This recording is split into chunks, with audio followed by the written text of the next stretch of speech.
Good afternoon, everyone. Thank you for being here with us today. My name is Levon Esters. I'm the director of the Mentoring at Purdue program, which has become known to be the MAP program. So many of you attending this seminar today may have be well familiar with our work. So I'm glad to have everyone on here today, and individual kind of facilitating today's session. And so today, this is our first seminar of the semester. So I'm glad, again, for you all to be here. And today we're going to be focusing on a topic called mentoring and preparing BIPOC graduate students for careers in predominantly white fields. And we have a panelist, four individuals on panel today.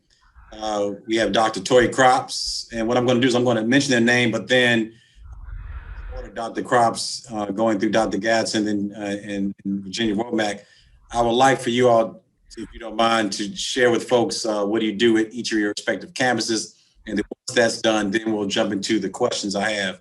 And audience members, what's going to happen is I'm going to take today's dialogue with some questions.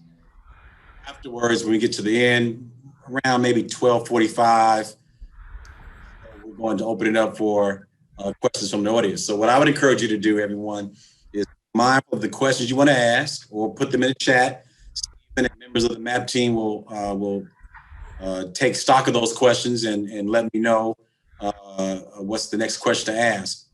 So again, we have four individuals today: Dr. Torrie Crops, we have Dr. Jacqueline Gatson, we have Dr. Terrell Morton, who will be in about 10 minutes or so. He's tied up at a meeting on campus. He's at the University of Missouri. And we have Virginia Womack. But before I turn over to Dr. Crops to mention what she does in her position, I want to read to you today's description of today's seminar.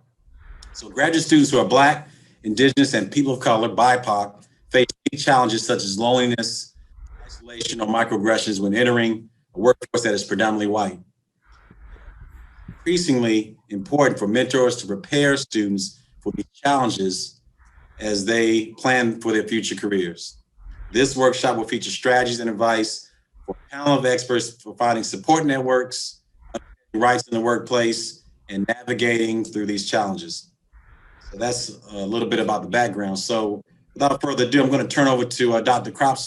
Dr. Crops, you can just mention again where you are, what campus what university you're at, and excuse me, what your role is, and then we'll just continue on to Dr. Gatson and Virginia Womack. Crops.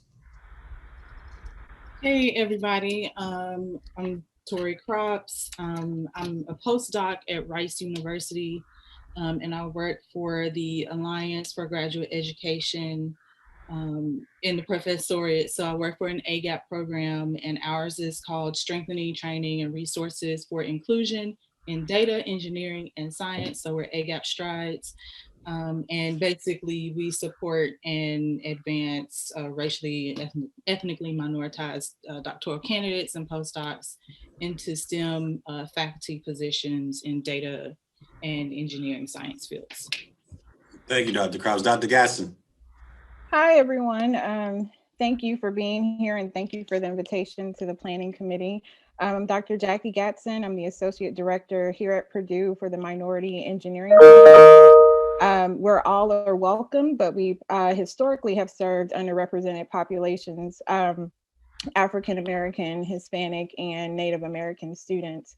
I'm a native of Louisiana, a graduate of Grambling State University, which is a HBCU, and Kansas State University. And I am going into my second year here at Purdue. So I'm very happy to be here to share on the panel today. So thank you.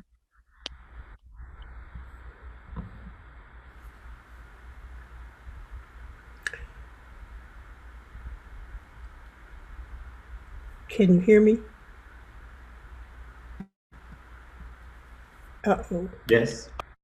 Oh, you can? All right, I'm Virginia Booth Womack. I direct the Minority Engineering Program here at Purdue University. I'm an engineer by profession. I spent about 18 years in manufacturing, and industrial engineering is my area. And I came back to Purdue looking at the performance gaps between underrepresented minorities and the total cohort. So my goal was to look at what the causes were of those gaps and do everything that we could programmatically to close them. And we can say that we've actually achieved that goal, and we're trying to sustain that over time. And I am in a PhD program now, and I'm an old girl trying to learn new tricks. So I'm in engineering education here at Purdue. Thank you, Virginia. You have a wealth of knowledge. I've known you for quite some time, and so we're looking forward to your contributions today. So we're going to start with the questions, everyone. So I'm going to start with this question. So what expectations and steps can BIPOC students expect to prepare for a career in a predominantly white field, or for that matter, in a predominantly white setting? So we'll start out in alphabetical order. So we'll start with Dr. Cross. You want to start out and respond to that question? Well, you know me, and you know I do not like to start off responding to questions. But expectations and steps. I want to back up from immediately going into expectations, because sometimes it can be what you don't expect it to be. But I will say that I would say students need to talk to other students or other folks who are in that environment and kind of get a feel for whatever may be going on. And it may be something to where you decide that I don't even want to be there. I think a lot of students do that when they're applying to graduate programs as well. They learn from other students. Well, these faculty actually are not here for you. Don't even do it. So I would say the first step would be to do your research and find out about the history and the climate of the job or the graduate program that you're going to be going into. And I guess just kind of set yourself up to where you can succeed. And I think a lot of us, for a lot of us, that means being open, but having walls up and hoping for the best, but kind of expecting the worst. Okay, thanks for starting us off. Dr. Gatson, what about you? How would you respond to that question? Again, what expectations and steps can BIPOC students expect to prepare for a career in a predominantly white field or a predominantly white setting? Absolutely. So I agree with Dr. Kropp's comments about definitely doing your research and, finding out if the institution or the industry, the company, for example, if they have a diversity index, report of some sort to kind of give you an idea of how diversity is valued. Making sure that if you're in the interview process that you ask those questions, up front when you get a chance to talk to senior level, administrators or other students, if you're in grad school or in the university setting or other colleagues. And I think it's really important to acknowledge that acceptance is a two-way street. Like you want to be accepted, but you have to also learn how to maneuver and accept others. And while you want to go into situations where you're not boxed into a particular category, you have to be mindful and intentional, to learn and not do the same. And then, this might be a personality thing for me in particular, but, I like to encourage people to be a part of the solution. When you see things that are not right, when you see things that may make you uncomfortable or may make you question certain things, ask the difficult questions, strive to be a part of the solution and start the conversation about those things. Yeah, I agree with both Dr. Gatson and Dr. Kropp's. There's not much I can add, but there's something Dr. Kropp said that really resonated about sometimes students don't really know what they want to do, especially in fields like engineering and STEM fields. You hear the word, but you don't really know what the work is. So it is important to try to familiarize yourself, number one, with the institution that you're going to, whether it's a university or a corporation. What's the culture there? And what is it that university has to offer that will further you in your aspirations, whether it's career aspirations or just as an educational institution. And I'm finding more and more students before they come to Purdue. I've had students actually interview me to see if the program is something that resonates with them, and they had actually reached out to some of the professors to see what they were teaching, what their research areas were. So students are a lot more. They're more inquiring now than when I was a student, and I'm happy to see that. And then keep your mind open, because the most that you're going to discover at a university is you. You're going to discover yourself, and you have to go easy on yourself. There are going to be things that you didn't know, and Purdue as one institution will definitely expose your ignorance. And you can't be offended by that. You just have to embrace it and tackle it with knowledge. So I hope that gives some context to the question. Yeah, I appreciate that, Virginia. I want to make sure I pause for a second and bring in Dr. Terrell Morton. Dr. Morton, first of all, welcome. We just got started on the questions, but before we pose the question to you, I want for you to introduce yourself and your role at University of Missouri, if you don't mind. Thank you. My apologies for being late. I was hopping off of one meeting and on to the next. One thing we don't account for in this virtual Zoom world that I took advantage of was the transition time between meetings and being able to take a moment to breathe. But as you said, Dr. Terrell Morton, I'm an assistant professor of identity and justice and STEM education here at the University of Missouri, Columbia. And in my role as an assistant professor, I'm in a college of education.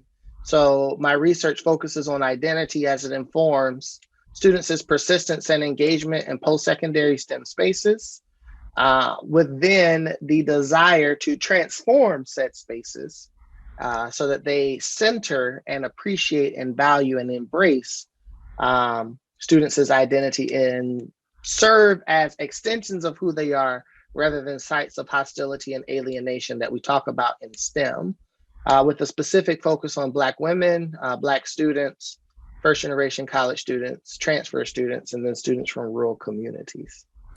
Oh, thank you, Dr. Morton. So you said a lot there, which is really good because it's going to feed into the question I'm going to pose to you that the other panelists already responded to. And the question is this: what expectations and steps can BIPOC students expect to prepare for for a career in a predominantly white field or in a predominantly white setting? Ooh, great question. So speaking specifically to the students, I would say prepare for tokenization in some form or fashion. These social institutions, be it universities, be it companies, industries, organizations, right? They are seeking diversity because they recognize the value that diversity brings when it comes to innovation and creation, but also the value that diversity brings when it comes to the court of public opinion and how they can be presented in these mainstream markets. And so a lot of these places say that they want more diversity without having the infrastructure to truly support diverse people, diverse thoughts, diverse perspectives.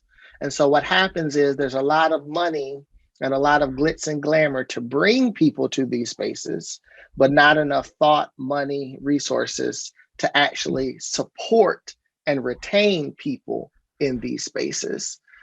So there then becomes this idea of, oh, well, if you're Black or if you're indigenous or if you're Latinx in this space, we need you to come in here and help us with our diversity problem because it's a your people type thing. So go ahead and get this together and do this for us.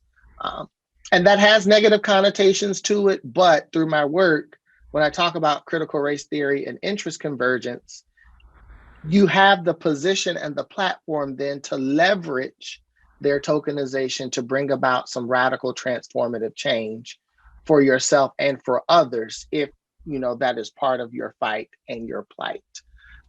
So going in, anticipating that it's going to happen, and then having a game plan for how you would then utilize their attempts to control you as a way to kind of flip the script and put it back on their head to bring about change is something that I would share.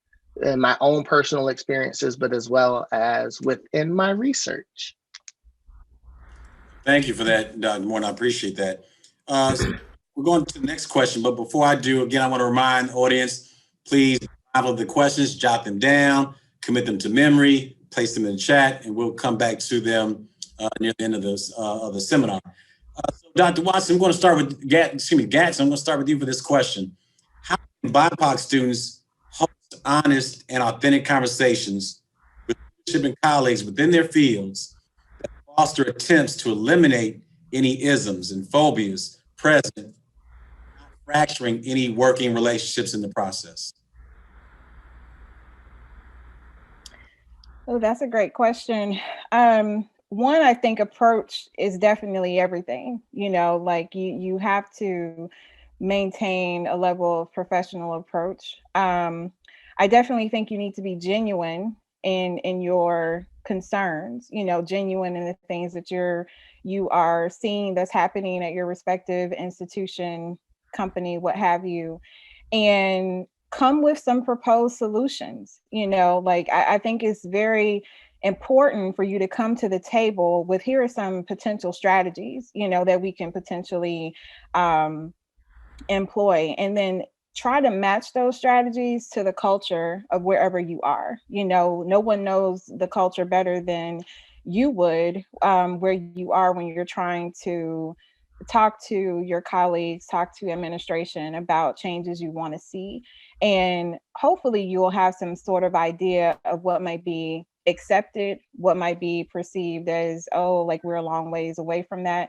Higher ed has this stereotype, if you're in the higher ed business, of being slow to action, and I know a lot of you have heard that, like we're just slow to change, and which is kind of ironic because we are also a manufacturer of knowledge and curriculum and content and things of this nature. And so it's very, in a way, kind of unfortunate. But I think you have to definitely consider your approach and strategy. Next, I would say, depending on the situation, involve the necessary personnel when needed. If it's something that you think is going to be not received well, or if it's something that is happening to you personally, you need to know what your options are legally and professionally. And if it comes to that, involving the necessary personnel for some sort of intervention when it comes to that.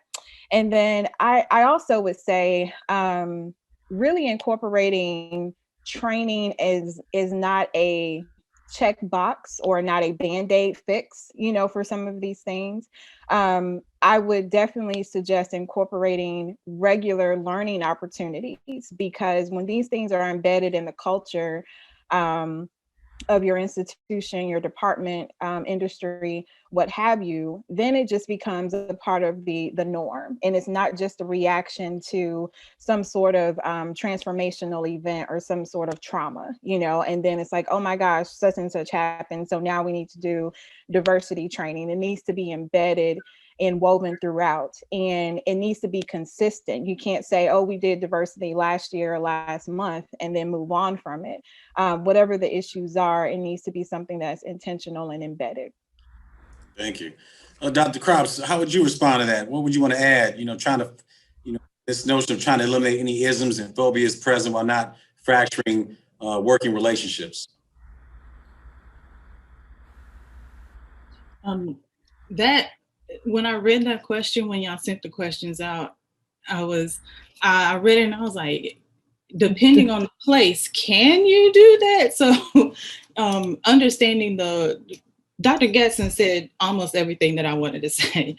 So knowing the culture and the climate of where you're at, because it may not be a place where you can actually say something. So then you may need to bring someone with power in to have your back. And Dr. Gatson also mentioned trainings, and what I'm finding, so with AGAP, for our particular project, we are also looking at, do diversity and equity trainings really work and why don't they work? Because we know that for a lot of places it is a one-off. And so what the literature is pointing us to now is that they need to be required. But that the hard part with that is people that are so staunchly in what it is they believe that they will buck against the system. And so I think the big thing at the moment, just to add to what's already been said, is just to find people with power that will have your back, so that when you do go to try to make some change, you don't lose your job, and possibly, and you. But I do feel like you might burn some bridges. I'll stop there.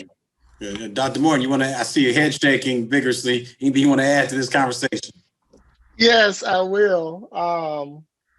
And I recognize that I am speaking from a point of privilege as a tenure track professor, right? So I will say that as a professor, tenure track professor, there's academic freedom that allows you some level of protection that is not that's not necessarily present in a professional staff position at a university or present in major industries. So please take what I say with that grain of salt in mind.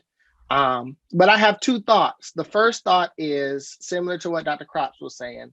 I don't necessarily know if you can truly actively work towards justice and reducing and repairing and removing the isms and maintaining healthy working relationships with everybody. I've had people tell me before, and this is no offense to anybody on this call, but if people who are in power like you, then you're not necessarily doing your job right.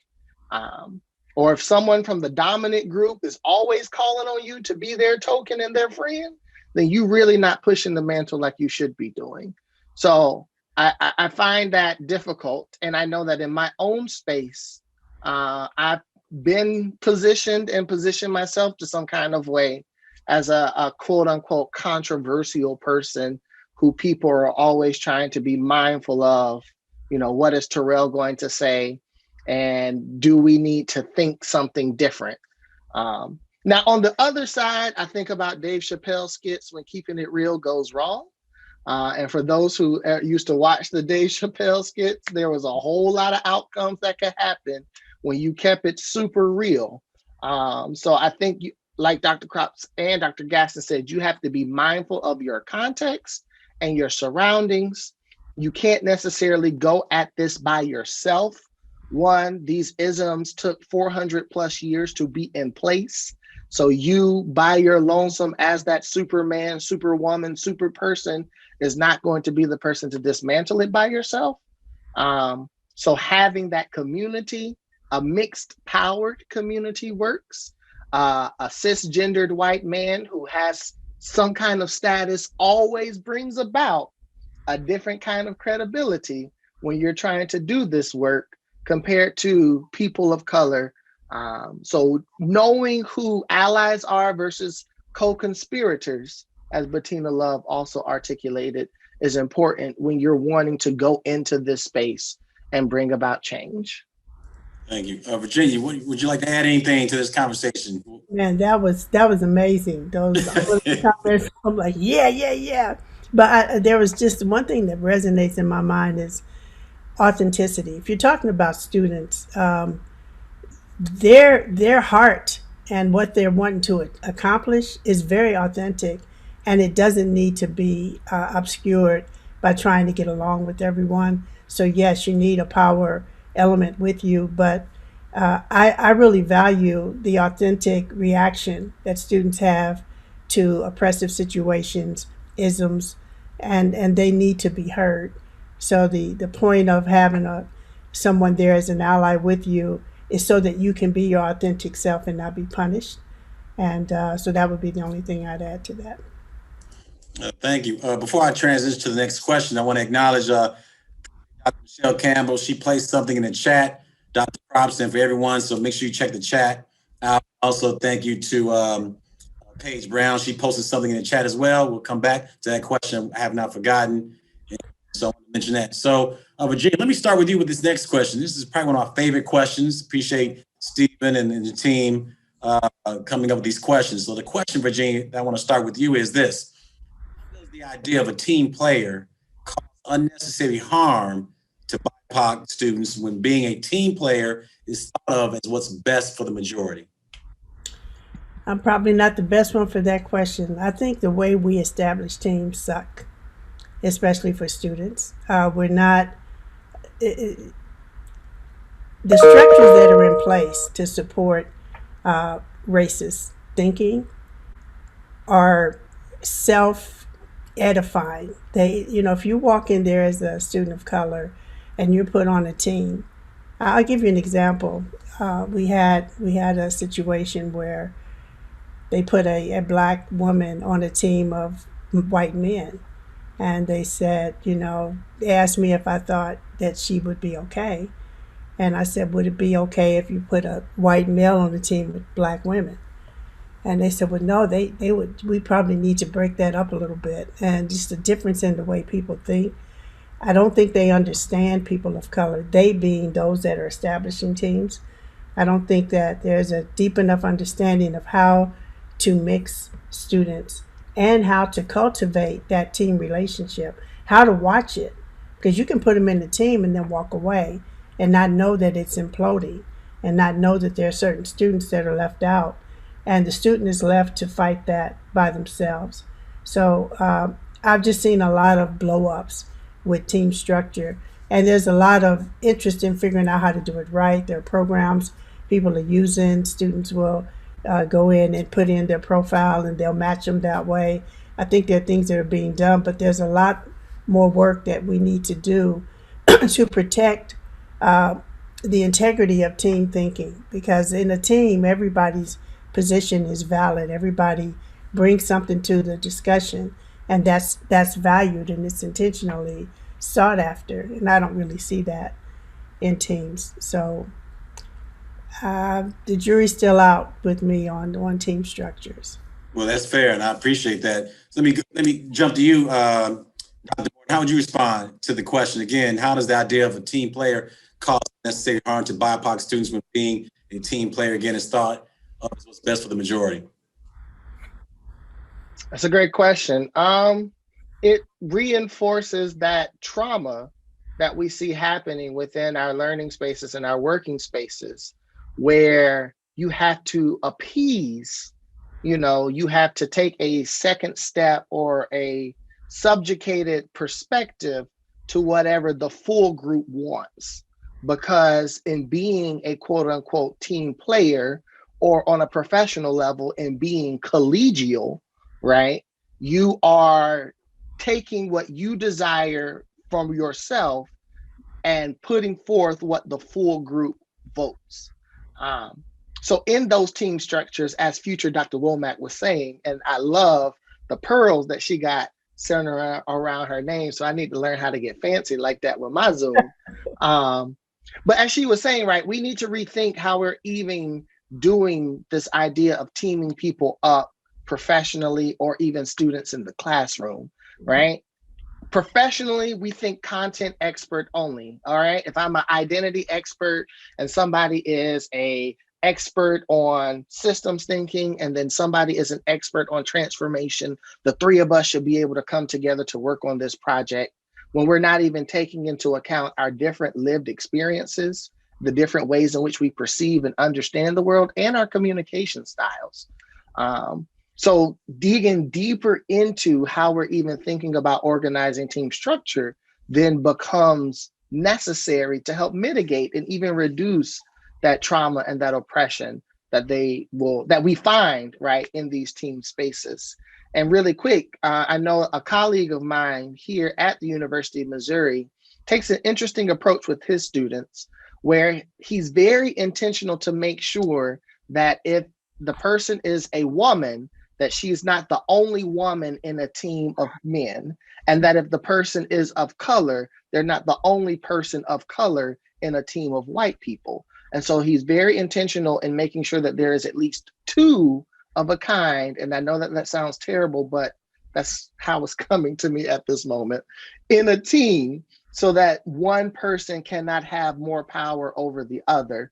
And then he's intentional in assigning roles and rotating that leadership roles so that we don't get into those gendered stereotypes of women taking subservient roles to men and men being the thought leaders. So one person may be a thought leader, another person may be a fact checker, another person may be the content expert, and the third person may be the naysayer, right? And those all kind of rotate so that the power begins to be distributed. So taking more methodical approaches like that is necessary. Yeah, before we go, appreciate that, Dr. Morton. Before we go to Dr. Gatson and her response, say this, everyone, is like a independent study today for me. So I love what I'm hearing today. So Dr. Gatson, what would you want to add to that to this conversation about teams and trying to make sure that BIPOC students their roles are respected and acknowledged in teams and so forth? So I too find this question a little challenging, and I agree with Virginia, and it's probably the correlation because we're in the same office in the same college. I think it really depends on the industry and the field that you're in, because for example, we're in engineering, which is dominated by team expectations, and you have other fields which are not. And I'll speak to it from the academic side on how Virginia also mentioned with building teams and then even research groups and labs and things of that nature. It seems like a lot, I'm not going to say all, but a lot have chosen to utilize technology more so to formulate teams versus the good old-fashioned human approach. And even if using technology and whatever algorithm or what have you to determine who is based in these teams, there doesn't seem to be a safety net in place when teams go wrong, and that does happen. Or how can students work through mitigating issues when they're having issues on whatever team there is? I hear far too often about students saying that there's no sort of intervention in place if I'm being discriminated against on my team, if I am being left out of conversations or critical work to do what's needed in my research lab or things of that nature. And so I really think we need to, from the academic side of the house, I really think we need to get back to a human-based approach in formulating our teams and really having some safe holes in place of what to do when those teams don't work well. It's different. It's slightly different when it's on the industry side, but they still need safe holes as well because this is your job. But I think that it becomes challenging when students who are already experiencing this notion of stereotype threat. Like if I report, for example, that I'm having issues on my team, am I going to be perceived as the lesser than student because I'm the only female or because I'm the only person of color on my team? I think we really need to go back to some, traditional strategies of pairing people and supporting them in those type of situations. Okay, Dr. Crops, thank you, Dr. Gatson. Dr. Crops, what would you like to add? I'm having a time getting back to this mute button. I think everyone said just about everything that I thought of. But when I first read the question, I too found it difficult to think of like, well, what is the answer here? But my initial thought was that it's sometimes teams can end up being a form of silencing and exclusion for BIPOC folks. And so a lot of students and a lot of people in the workforce talk about being left out of decisions on teams. And I'll just give a quick example. We weren't necessarily put on teams, but for a class, people decided to have a study group. Guess who was left out of the study group? The two Black people in my class, me and another person. And so, and we only found out about it by chance. One person came back to our group because we're studying in a group of two, and she decided, I want to join y'all and see, what y'all are doing. And she said, well, I was studying over there with such and such. And it's like, well, why didn't we get the invitation to study with the such and suches? And it's that exclusion, and then it it can have a deleterious effect on BIPOC folks, feeling when you feel like you don't even want to go to work, maybe you don't even want to go to school. And then I had another thought about taking it back and, purposely having, excuse me, diverse teams. But as was said earlier, if you don't have the structures in place to retain, if you don't have the equity there to go hand in hand with your diversity, then it's not going to work. And you can't create a diverse team if everyone that works there is white. Like, it's not going to happen. And then someone mentioned the risk of I can't even remember what it was that Dr. Gatson said that made me think of this. But then when you do speak up and when you have an issue on a team, BIPOC women run the risk of gender racial microaggressions happening. So then you're seen as sassy or angry or all of those kinds of things. And it's just like, well, what do I do? If I don't speak up, now I'm being silenced the whole time I'm here. If I do speak up, then people think I'm hard to work with. And it's hard to deal with. It's a difficult situation.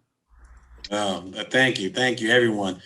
So I'm going to go to this last question. Then I'm going to transition to some of the questions in the chat. So Ryan, I see your question. Hopefully I said it right. I don't know if it's Daniel or Danielle Shavaz. Hopefully I said it correctly. If I didn't, I apologize. We'll get to your questions. But Dr. Morton, I'm going to focus on you for this last question. Then we'll go to the others in the panel. Here's the question.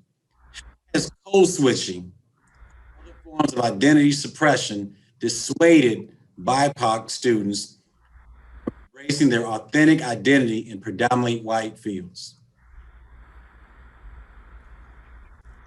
So before I answer that right quick, I did want to add one quick statement to what Dr. Kropp said. It's this phenomenon that I was shared, that was told to me, called crazy making, where you are in a space and everything around you will tell you that you are crazy. And after a while, you start to question, am I actually crazy?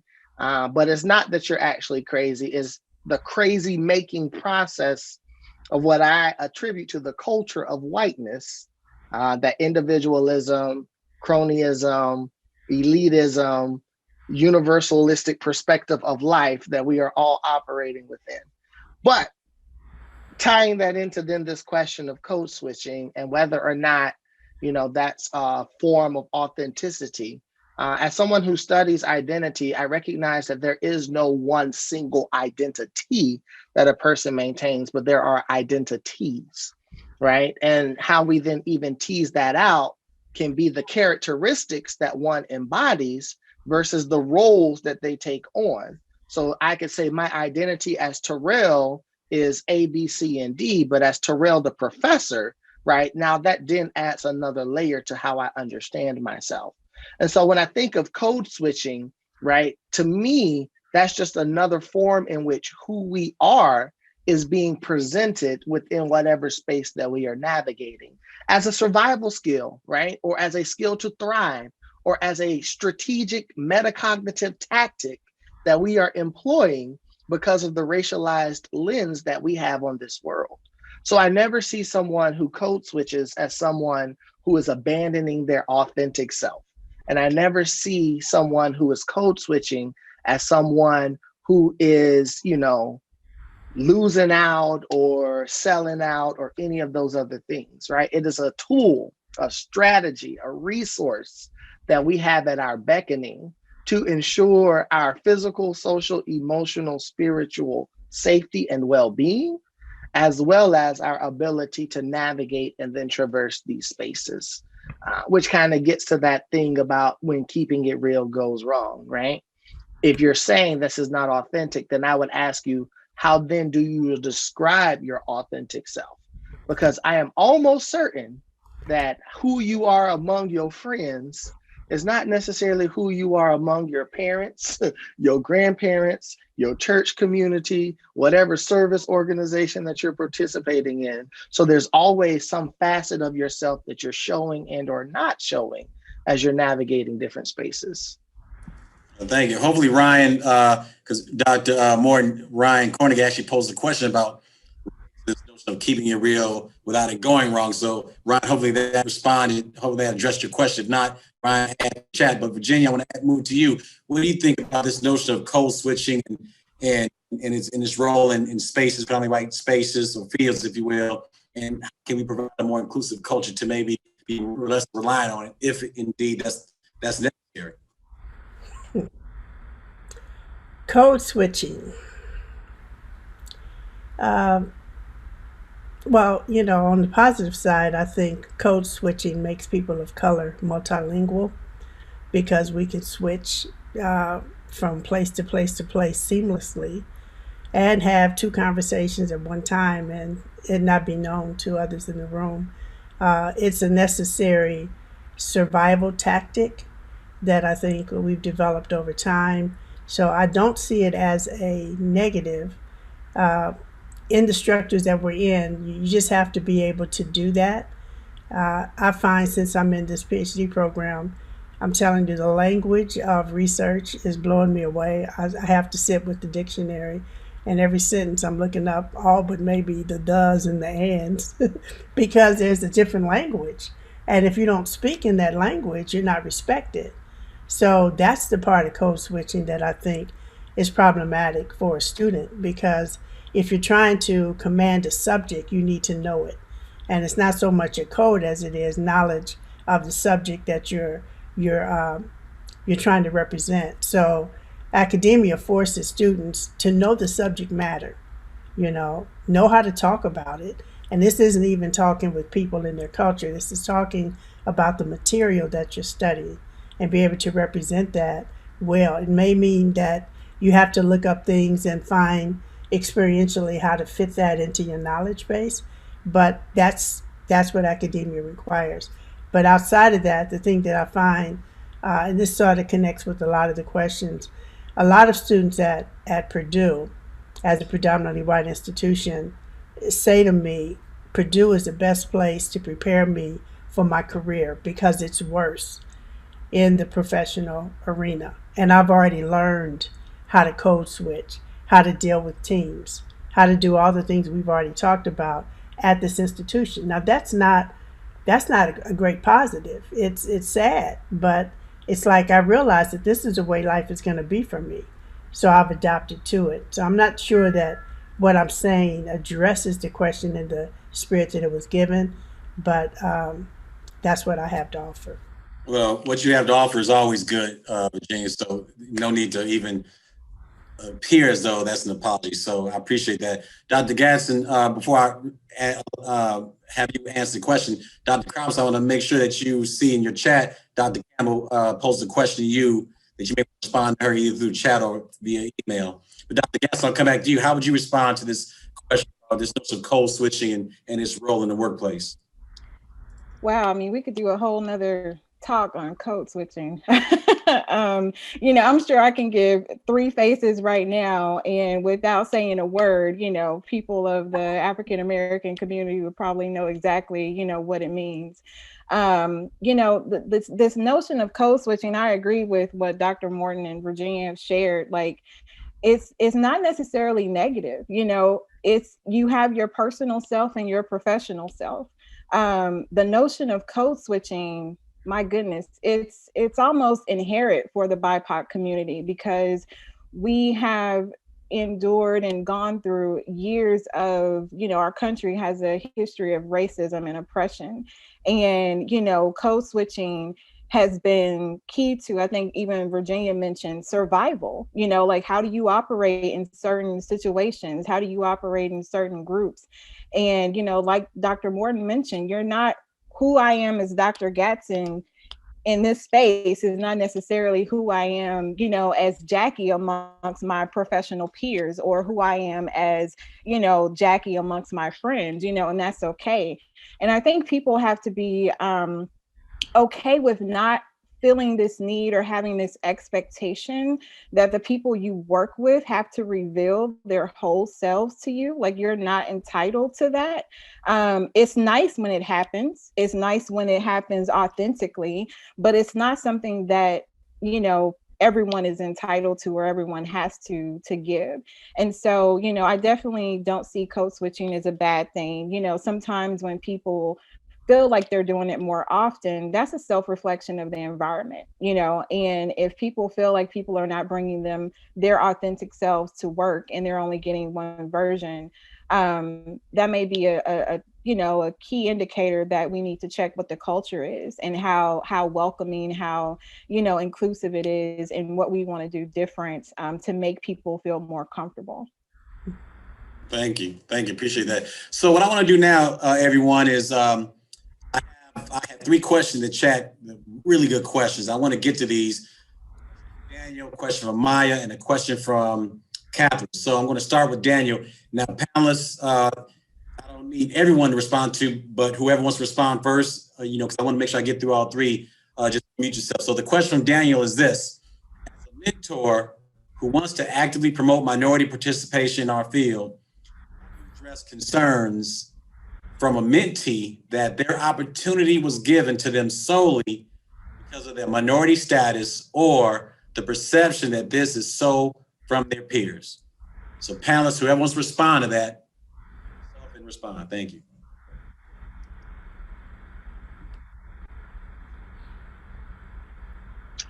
I can start. I always say there's 2 lines of thought that I have, and I draw a line down my brain.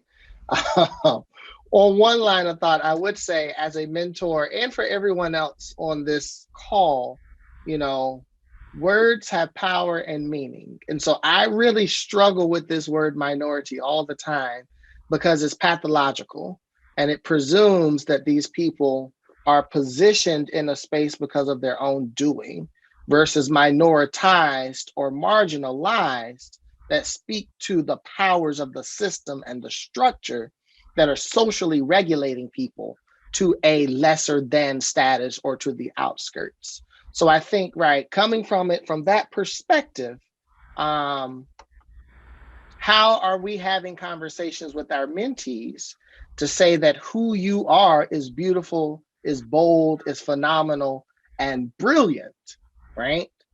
That this institution is effed up. These structures are effed up. And it's come to a point where people perceive and understand you to be the token, or so on and so forth, the diversity hire, the affirmative action hire, and they don't even understand the histories and or the structures and the systems around it. So having that kind of open conversation, the difference between who you are as an individual versus the structures that you are navigating, given your role as student, as PI, as mentor, as teacher, and so on and so forth.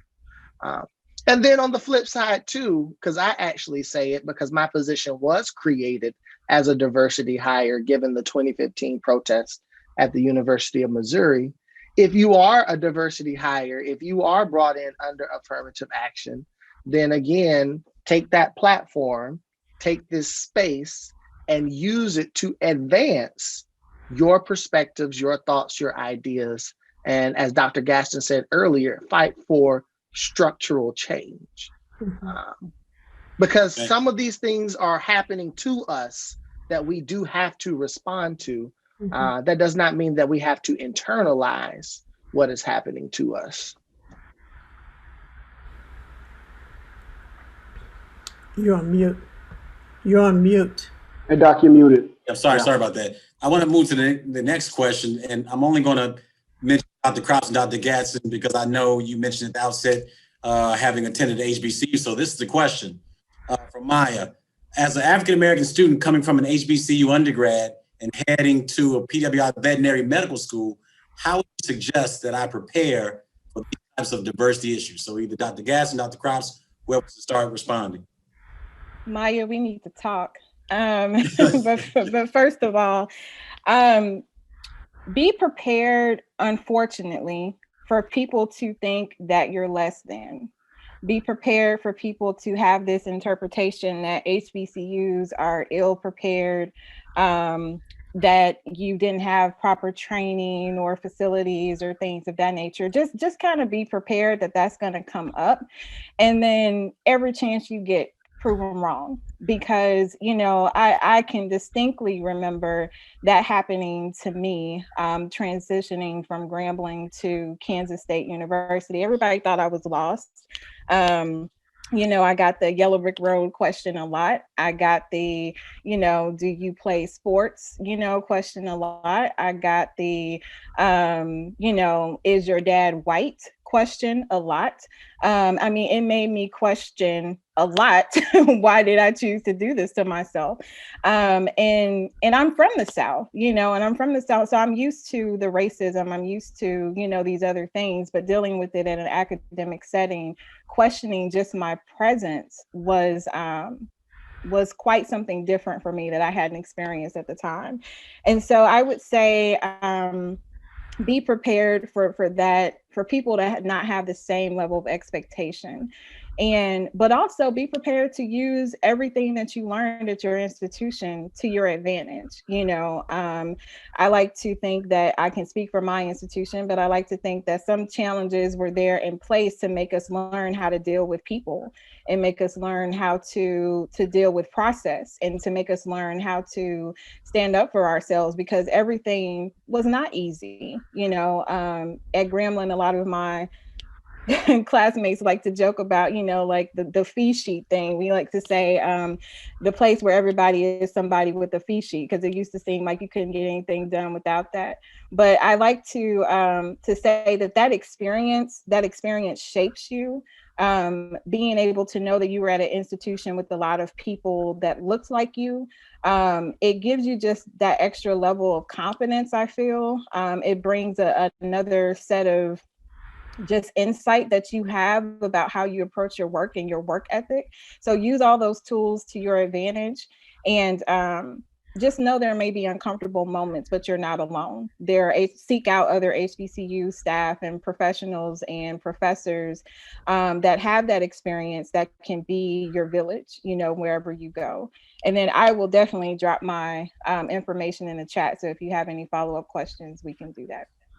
Thank you. Dr. Crops, if you don't mind, we have two more questions. I want to move to the third one. I want to get to these last two, but I will start with you, a response to this next question. Here's the question. It's a long one. I'm the only international student and woman of color in my TA group. Microaggressions from my co-teacher in my session. I decided to talk to the instructor of the course. I don't know how to navigate this issue with him. And also, I talked to this person, and I'm afraid it will increase the microaggressions. This issue to my meeting.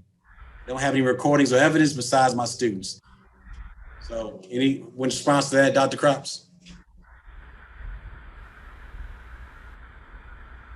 That's a lot, and I'm sorry that you are experiencing this. My first blush reaction is that you need to sit down and talk to somebody, because I have more questions that need clarification before I can say a whole lot more. Think about who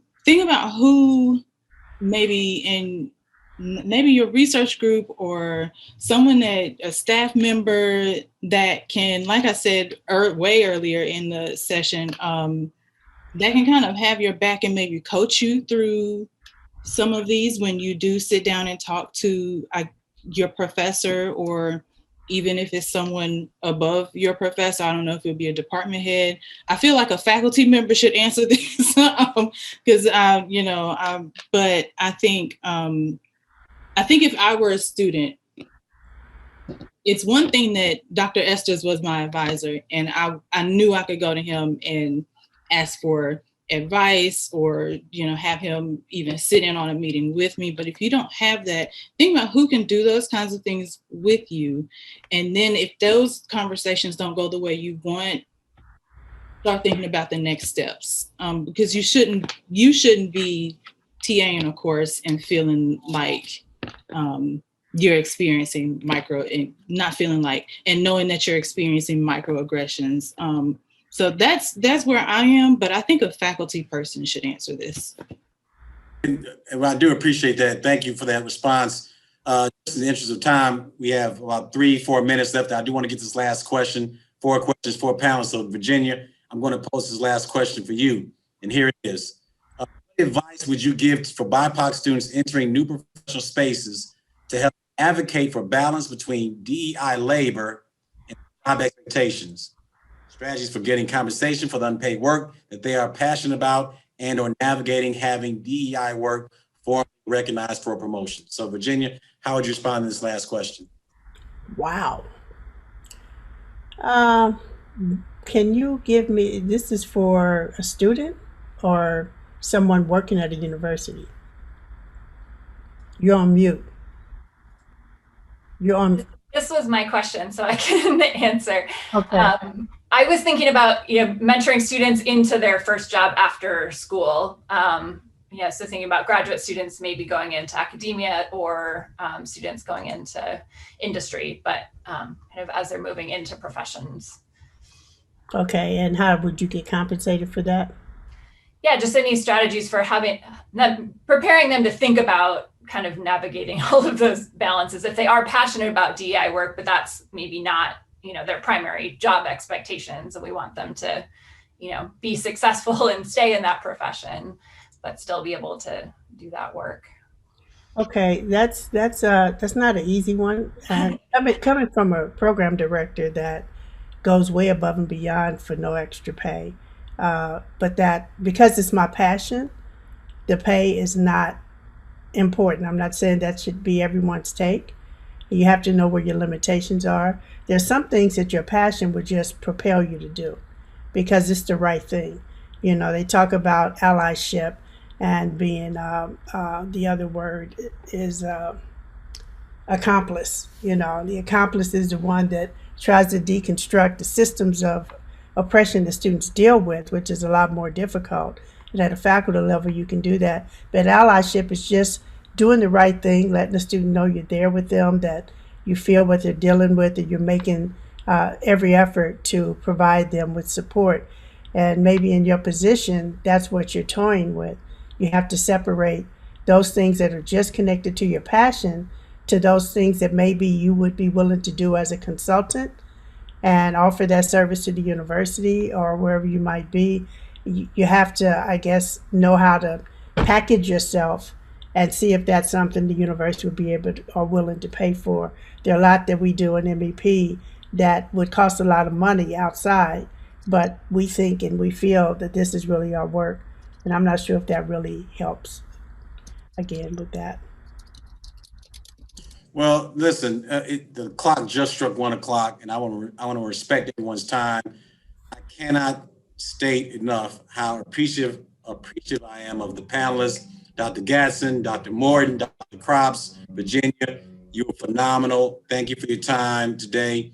Thank you everyone who was able to log in today and join us. We will have another another seminar next month. So on Twitter and Facebook and Instagram and connect with those who are on here. And I can't say enough for today's session. Thank you again. And with that, I'm going to bid you well and take care of yourselves. And please spread the word about our seminars and join us next month for our next installment of the 2021 MAP seminar. So thank you, everyone. And thank you, panelists, again. Appreciate it. Thank you. Thank you.